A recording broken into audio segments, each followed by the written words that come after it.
Značaj 6. aprila evo za ovaj grad.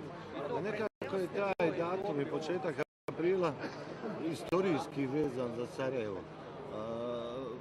Drugi svjetski rat. Početkom aprila Sarajevo odsjeti na svojim leđima. Onda oslobođenje Sarajeva, isto tako početkom aprila, dakle 6. aprila. Onda početak ovog rata našeg, tako da ga nazovem uvjetno, krajnje 92.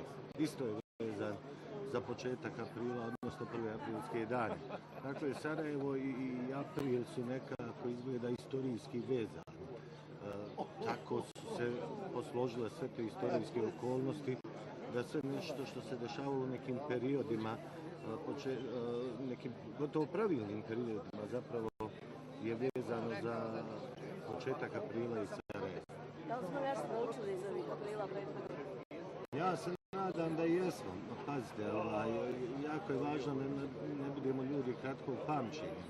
Zato je dobro da se sjećamo ovih stvari, da ih obilježavamo upravo zbog toga da naučimo nešto, da nam se te stvari ne ponavljaju. Međutim, sredinom otprilike 20. stoljeća, pa onda krajem 20. stoljeća opet su se desili ratovi na ovim prostorima. Dakle, da li smo naučili ili nismo, vrijeme će pokazati, ali ja želim da vjerujem da jesmo.